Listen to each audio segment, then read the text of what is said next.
Halo, selamat datang kembali di Red Channel. Terima kasih buat teman-teman yang selalu nonton video-video di channel ini. Semoga kalian sehat selalu. Dan langsung saja gas, Raja Pemborosan. Di part sebelumnya, Jinglong dan kawan-kawannya berhasil menangkap dan mengikat Luan Yu. Jinglong pun memuji pekerjaan Brigit, dan Brigit menjawab, "Suatu kehormatan bagi saya untuk melakukan sesuatu untuk Tuan." Jinglong pun berniat untuk menjadikan tempat itu sebagai hotel. Namun sebelum itu, dia melirik ke arah Luan Yu yang sedang terikat. Luan pun sangat marah dan meminta untuk dilepaskan. Dan dengan keras kepalanya, dia mengancam Jinglong akan memberikan pelajaran. Jinglong pun berkata, "Wah, wanita ini cantik, namun dia sangat liar." "Wah bos, kau punya selera yang bagus. Bahkan Putri Menteri Perang saja, kau berani menggodanya," ucap Lin Peng. Namun beda halnya dengan Liu. Dia ketakutan dan memohon pada Jinglong, "Tuan, saya mohon jangan. Nanti kita bisa dihukum." Kemudian Jinglong mengingatkan pertaruhan yang dulu sempat Jinglong menangkan dan memanggil Luan dengan sebutan Li Luan Yu karena Luan bertaruh akan masuk marga Jinglong pada saat itu. "Cuih," jawab Luan dengan angkuhnya. Jinglong pun berkata, "Hari ini aku melakukan hal yang benar. Kau masuk tanpa izin dan mengganggu bisnisku. Tentunya kau melakukan hal yang salah," ucap Jinglong. Jelas-jelas kau melakukan hal yang salah. Jangan harap bisa memodohiku," ucap Luan. Dasar kau ngeyel sekali ya." Apa kau mau bertaruh? Bila tempat ini melakukan bisnis yang legal, maka kamu bisa melakukan 3 hal untukku. Dan bila bisnis ini ilegal, maka aku akan menyerahkan diri padamu," ucap Jinglong. "Ya, boleh saja. Aku adalah orang yang bertaruh besar," balas Luan. Liu pun merespon, gadis ini sepertinya orang yang pelupa," ucap Liu. Di dunia ini selain kakakku hanya bos yang mampu menggali lubang," ucap Lin Peng. Kemudian singkat cerita, Luan pun mencoba fasilitas di tempat itu dan dia berujar, "Ini sungguh memuaskan." Setelah Luan memuaskan diri dengan berendam di air panas, lalu kita diperlihatkan Jinglong yang sedang berunding dengan Luan. Sekarang kau tahu kan bahwa bisnis ini adalah bisnis yang sah?" tanya Jinglong pada Luan. "Iya benar, Tuan Muda benar," ucap wanita yang ada di belakangnya. Dan terlihat Luan yang wajahnya terlihat murung. Lalu Liu berkata, "Tuan, sepertinya ada yang salah dengan wanita ini." Bos, wanita ini adalah wanita kejam yang terkenal di ibu kota. Kita harus hati-hati," ucap Lin Peng. Lalu bruk, tangan Luan menggebrak meja dan berkata, "Kalian ini sungguh..." "Sungguh apa?" tanya Jinglong. Sungguh menyenangkan." Mendengar itu pun Jinglong dan kawan-kawannya sangat terkejut. Aku merasa tidak nyaman kalau mandi di rumah bila ada tempat ini," lanjut Luan, yang langsung mulutnya ditutup kipas oleh Jinglong. Tunggu. Kamu ingin ikut bergabung dalam bisnis ini?" Tentu saja aku senang. Akan tetapi sebaiknya kita bicarakan dulu taruhan kita yang sebelumnya," ucap Jinglong. Dan seperti biasa wanita itu, Taruhan? Taruhan apa? Lupa kan ya, wanita itu emang kayak gitu bro." Ucap wanita itu, Taruhan apa?" Jinglong pun membuat wanita itu tersipu dan berkata sambil mendekatkan wajahnya ke wajah Luan, Dulu kamu kalah taruhan denganku. Kamu bilang ingin mengubah margamu menjadi margaku. Dan sekarang kamu kalah lagi. Menurutmu, apa yang harus kamu lakukan?" Lalu Luan menjawab, "Dasar brengsek. Dasar kau pecundang. Bila kamu memaksaku, aku akan memukulimu sampai ayahmu tak akan mengenal wajahmu," ucap Luan pada Jinglong. Jinglong pun kena cakar wanita galak itu. "Kamu sangat galak, memangnya siapa yang berani padamu?" ucap Jinglong. Lalu anehnya, dengan tersipu malu, Luan menjawab, "Jangan bohong, aku tahu kamu adalah pecundang. Pecundang yang cabul. Beberapa hari ini, kamu terus mengikutiku. Aku tahu isi hatimu, tapi melihat perasaanmu, seharusnya kamu datang langsung ke ayahku." Wah, aneh juga ya wanita ini guys. Kemudian Luan juga berkata dalam hati, "Ya walau dia pecundang, tapi tempat pemandian ini sungguh sangat baik. Bila aku menikah dengannya sepertinya tidak masalah." Alah sia boy, Jinglong bakal nyandung iya mah guys. Jinglong pun menjawab, "Nona, apa kau tidak punya malu?" Tapi wanita itu dengan watadosnya dia berkata, Lalu kapan kamu mau datang ke rumahku untuk melamar?" Apa kamu mengerti ucapan orang lain, tanya Jinglong. Lalu terlihat Jinglong dan yang lainnya sedang keheranan dengan sikap si Luan. Sial, aku baru saja sedikit mengeluarkan kemampuan. Wanita itu sudah seperti orang gila. Bukannya aku ingin menggoda dia, Tapi aku memang benar-benar sangat hebat, ucap Jinglong yang memuji dirinya sendiri. Wah bos, kau sangat hebat, ucap Liu. Godaan bos mampu menaklukkan harimau betina itu. Bos, kapan kau akan mengajariku cara menaklukkan wanita, ucap Lin Peng. Heh, ini semua adalah bakat. Tekan bisa kuajarkan, jawab Jinglong. Bakat? Aku juga punya bakat. Bakat untuk mengasah pedang dengan lama, ucap Lin Peng yang sambil membayangkan keahliannya ya, yaitu mengasah pedang besarnya bro. Heh, bukan bakat seperti itu yang kumaksud, ucap Jinglong yang langsung mencitak kepala si Lin Peng. Lalu tiba-tiba ada segerombolan orang yang datang. Kalian siapa?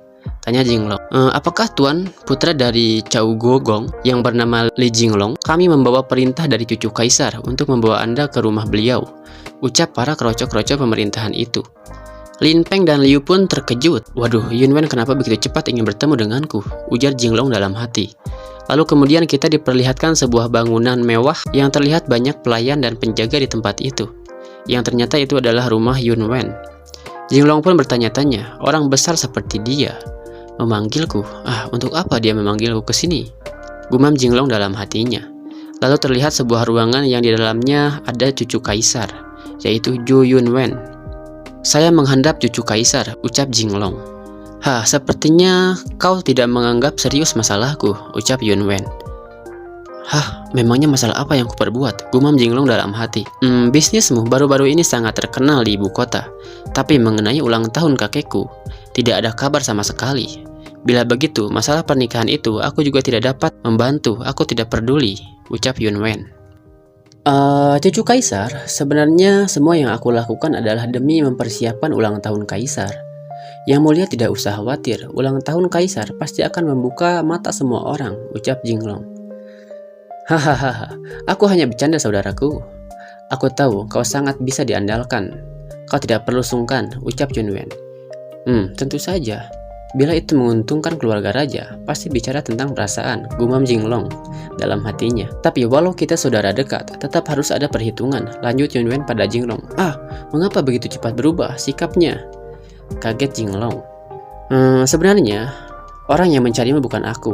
Ada seseorang yang mendengar bahwa kamu ingin membatalkan pernikahan. Kemudian ia memohon padaku untuk bertemu denganmu. Kamu bicaralah dengannya, ucap Yunwen pada Jinglong. Jinglong pun sangat kaget. Kemudian tiba-tiba ada suara yang berucap, aku yang mencarimu. Jinglong pun tambah kaget. Dasar Yunwen sialan, dia menipuku. Lalu Jinglong dibawa ke suatu tempat yang terlihat Jinglong sangat ketakutan dengan pria tua itu. Lalu Tuan Peng berkata, apa aku sangat mengerikan? Sehingga calon menantuku tidak bisa berbicara saat melihatku. Jinglong pun mengingat hukuman yang akan menimpa lelaki tua itu. Ia pun berujar, hukuman 10 keturunan. Nah, jadi bila teman-teman bingung ya, Mimin sarankan teman-teman untuk tonton video part awal biar nggak gagal paham dengan alur ceritanya. Ini penipuan, komplotan orang-orang bodoh ini. Aku harus menghindarinya, ujar Jinglong dalam hati. Orang-orang bilang Li Jinglong adalah seorang pecundang, tapi menurutku kamu masih bisa ditolong, ucap Tuan Peng. Tidak, aku sudah bersumpah seumur hidup aku akan menjadi pecundang dan harus membuat ayahku bangkrut, baru aku bisa puas. Aku mohon, jangan tolong aku, ucap Jinglong pada Tuan Peng. Tuan Peng kaget, kamu? Lalu Jinglong bercerita, dari mulai dia membeli jalan, memilih oiran, invest di tempat judi dan lain-lain, sampai dia berkata, aku adalah seorang pecundang, pasti kau tidak ingin kan menikahkan anakmu denganku? Ya, aku juga sudah mengerti, jadi tidak apa-apa jika kamu mau membatalkan pernikahan ini, ucap Jinglong. Tidak, justru karena itu aku menyimpulkan Jinglong adalah seorang yang berbakat, ucap Tuan Peng. Apa kau serius? Aku ini pecundang. Dan kau bilang aku berbakat, jawab Jinglong. Kamu invest di beberapa tempat dan aku sudah menyelidiki semuanya, ucap Tuan Peng. Judi lotre, pemandian pedang besar, semuanya adalah bisnis yang bagus, tambah Tuan Peng. Ya, kamu benar-benar mengagumkan. Lalu Jinglong pun heran, kamu menghabiskan uang dan bisa menghasilkan uang. Kamu seorang jenius. Punya menantu sepertimu, aku seperti mendapatkan harta karun, lanjut Tuan Peng sambil tertawa. Tapi aku sedikit tidak mengerti dengan menghabiskan uang 100.000 tael untuk memilih oiran. Bukankah seorang pria dapat memiliki 3-4 selir? Selama kau memperlakukan putriku dengan baik, aku tidak masalah dengan itu. Ya, aku pun begitu. Aku juga memiliki 3-4 selir, ucap Tuan Peng yang dia lanjutkan. Pernikahan ini sebaiknya dipercepat. Bulan depan tanggal 8 adalah hari yang baik. Saat itu kau bisa menikahi Sisi. Mendengar itu pun Jinglong murka. Tidak, aku tidak setuju. Ucapan orang tua adalah perintah. Pernikahanmu sudah diputuskan, ucap Tuan Peng yang langsung meninggalkan Jinglong. Ya, padahal enak ya, si Jinglong mah dipaksa untuk nikah. Kalau Mimin harus berjuang untuk nikah. Sedih guys. Lalu Sin pun memperlihatkan Jinglong yang sudah bersama rombongannya.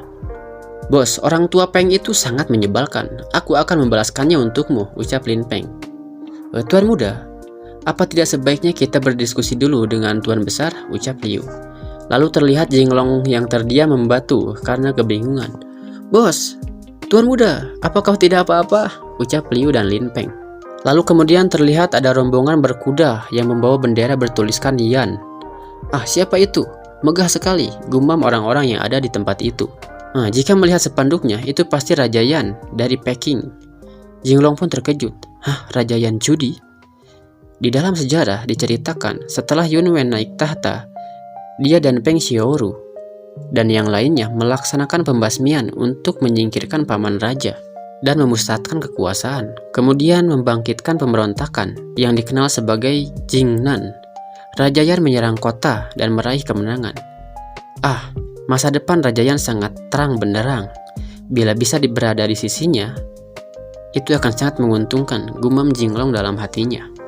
Kemudian Sin pun berpindah pada Jinglong dan kawan-kawan yang sedang berada di rumah bordil. Terlihat si om-om Bedegong yang sekarang telah menjadi anjing setianya Jinglong. Ia sedang melapor. Tuan, Raja Yan dan rombongannya tinggal di rumah Raja Fan dan tidak pernah keluar lagi. Lalu Lin Peng bicara. Bos, aku punya hal penting yang ingin kukatakan. Mereka pun terkejut. Lin Peng, hal penting apa yang kau ingin katakan? Tanya Jinglong. Bos, kau harus datang ke Menara Mingyu. Mengapa tidak meminta gadis-gadis untuk menemanimu? Aku tidak suka pria, bos, ucap Lin Peng. Plak, Lin Peng pun ditampar, guys. Lin Peng, bergunalah sedikit. Masalah besar ada di depan kita. Kau masih memikirkan wanita? Bentak Jinglong. Dan dengan polosnya Lin Peng menjawab, Bos, bukankah semua ini kamu yang ajarkan? Jinglong pun menghela napas dan mengelus dadanya. Dan dia berkata, iya, kamu benar. Lalu Jinglong berkata pada om-om Bedegong, terus amati Raja Yan, segera kabari aku bila ada sesuatu. Namun tiba-tiba masalah lainnya datang. Terlihat Luan Yu datang dan langsung menyabut pedangnya. Luan Yu, kamu lagi, ucap Jinglong. Jinglong pun heran dengan kedatangan si Luan. Jinglong, sekarang kamu mau bicara apa lagi, Kamu bersembunyi di rumah bordil untuk minum arak. Hari ini aku akan membawamu ke jalan yang benar.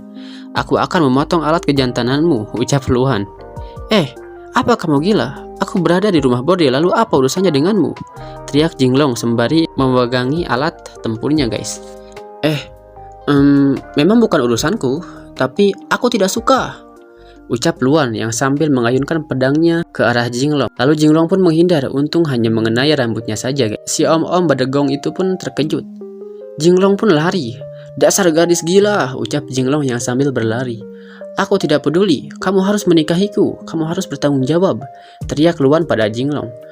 Tanggung jawab palamu, tanganmu saja tidak pernah aku pegang, teriak Jinglong. Liu pun berujar sambil berlari. Bukan begitu Tuan, Tuan memang tidak pernah memegang tangannya, tapi Tuan pernah memegang dadanya. Lalu Jinglong pun teringat akan hal itu. Hei pria yang kutaksir, kemana kau? Lalu terlihatlah Jinglong yang sedang bergelut. Jangan potong bagian itu, teriak Jinglong. Jinglong pun hendak ditebas lagi, namun untungnya si Om Bedegong mampu menahannya. Tuan, cepat pergi, aku akan menghalanginya, ucap Om Bedegong pada Jinglong. Kau memang pria sejati, ucap Jinglong sembari pergi. Namun ternyata si Om Bedegong mampu dikalahkan dengan mudah oleh Luan. Hanya dengan jurus kucing 3 kaki, ingin menghentikanku, dasar lemah, ucap Luan yang langsung mengejar Jinglong. Dan Jinglong pun tertangkap. Ia ditodong pedang. Dan Liu menghalanginya. Tuan muda, ucap Liu. Lalu ada seseorang yang berujar, Luan, Jangan tidak sopan. Seketika Luan pun berhenti dan berlari ke arah suara itu.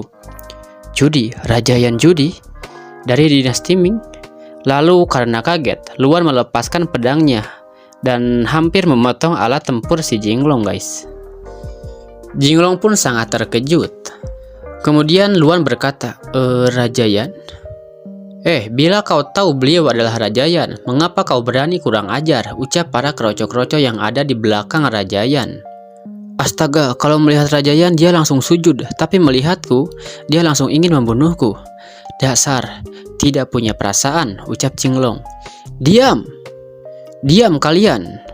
Rajayan adalah pelindung Peking. Sepanjang tahun beliau berperang melawan Meng Yuan. Dia adalah dewa perang dinasti Ming. Bentak Luan yang langsung dijawab Lin Peng. Sama saja, kau menindas yang lemah dan takut pada yang kuat. Mendengar itu pun, Luan langsung menendang Lin Peng. Luan Yu, seorang wanita, tidak boleh terlalu keras, ucap Rajayan yang langsung dijawab dengan anggunnya oleh Luan. Pelajaran dari Rajayan akan selalu hamba ingat. Dasar wanita ini memang seperti bunglon, gumam Jinglong dan Lin Peng. Hei Jinglong, bagaimana kabarmu? Sudah lama kita tidak bertemu, tanya Rajayan. Apakah Rajayan dan bos adalah teman bersenang-senang?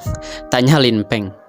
Tutup mulutmu, kau tidak boleh bicara buruk tentang beliau, bentak Luan pada Lin Peng. Rajayan, tempat pemandianku ada di dekat sini. Bagaimana bila kita pergi ke sana sambil mengenang masa lalu, ucap Jinglong. Kurang ajar, kamu tahu status Rajayan. Bagaimana mungkin beliau mau pergi mandi bersama pecundang sepertimu, ujar para kroco-kroco.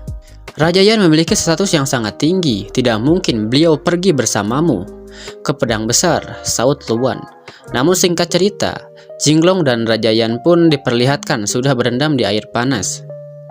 Ini sungguh menyenangkan. Kedepannya aku juga ingin membuat hal yang sama di Peking. Bila lelah maka aku akan berendam, ucap Rajayan yang puas dengan tempat itu. Jinglong, kau adalah orang yang ahli di bidang ini. Tolong pinjamkan aku beberapa pekerja untukku, tambah Rajayan. Membuat pemandian adalah hal yang mudah. Rajayan, bila kau suka, bagaimana bila invest sedikit uang di tempatku? Bisnisku juga akan menjadi bagian dari Rajayan, ucap Jinglong. Kau ingin aku berbisnis denganmu? Kolusi di dalam dan di luar adalah kejahatan. Apakah Jinglong tidak takut menjadi bahan omongan dan dicurigai banyak orang? Tanya Rajayan pada Jinglong. Hehehe, Rajayan, aku hanya berbicara sembarangan saja. Itu juga bila Rajayan tidak keberatan, ucap Jinglong yang sambil gugup. Hahaha, tentu saja aku akan ikut. Bila untuk menghasilkan uang, bagaimana aku tidak ikut? Aku akan berikan 50.000 tile, tapi jangan gunakan buat hal yang buruk ya, ujar Rajayan pada Jinglong. Jangan khawatir, kita akan untung bersama, saut Jinglong. Hahaha, bagus sekali. Selama berada di sisi Rajayan, aku tidak perlu khawatir tentang keuangan di masa depan, gumam Jinglong dalam hati.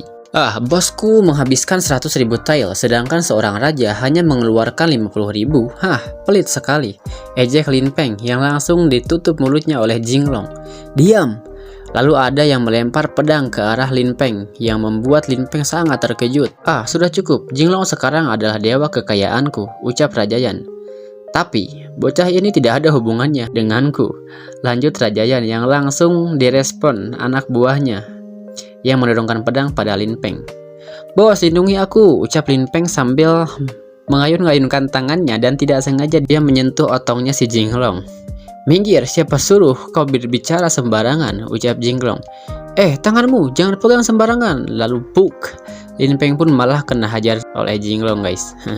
Singkat cerita, mereka sudah selesai berendam dan sudah berada di suatu ruangan. Bos, kau sangat kejam, ujar Lin Peng. Siapa suruh kau pegang sembarangan? Aku ini pria normal, jawab Jinglong. Aku juga pria normal. Tadi aku hanya tidak sengaja, bos, saut si Lin Peng. Lalu tiba-tiba Rajayan berkata, ternyata kau adalah putra pemimpinku. Tuan Lin, maaf, sudah tidak sopan. Jawab Lin Peng. Jinglong, bukannya aku tidak mau berinvestasi lebih besar, tapi kondisi tentara perbatasan sedang sulit dan dana terbatas, ucap Rajayan pada Jinglong. Apa yang mulia katakan? Aku sudah mengerti. Bagaimanapun kita akan sama-sama menghasilkan uang. Bila rugi biar dihitung jadi milikku, bila untung maka akan dihitung jadi milikmu, jawab Jinglong. Hahaha, Jinglong, kau sangat murah hati. Namun bagaimana bila aku memberikan guru yang hebat untukmu, untuk menjagamu? Balas Raja Yan. Hah, guru? Oke, masuklah. Namanya adalah Batu, dia adalah guru nomor 1 di suku Stepa. Ucap Raja Yan. Kedepannya dia akan mengikutimu. Guru nomor 1 di suku ya? Lalu apa bakatmu? Tanya Jinglong. Hah, bakat? Jawab Batu. Yang langsung disela oleh si Lin Peng ya. Cari wanita, apakah dia bisa menculik wanita? Kemudian orang itu melakukan tarian dan bernyanyi. Aduh, guru nomor 1 di suku, apakah bernyanyi dan menari? Gumam Jinglong. Hahaha, Jinglong, sudahlah, jangan terlalu diperhatikan. Oh ya, kita sudah selesai bicara bisnis. Bukankah seharusnya kita adakan pesta kecil-kecilan? Ucap Raja Yan. Hah, pesta? Ayo, cari wanita, cari wanita, cari wanita, ucap si cabul Lin Peng. Plak, tenang sedikit. Apakah kau pikir, apakah Raja Yan yang kedepannya merupakan kaisar dinasti Ming mau ke rumah bordil dan minum arak bersama kita? Kau sudah gila, ucap Jinglong. Namun ternyata Raja Yan dan mereka pun melakukan hal tersebut. Raja Yan mabuk parah. Naga, naga, naga. Mengapa jadi seperti ini? Aku minum anggur bersama kaisar masa depan, ucap Jinglong.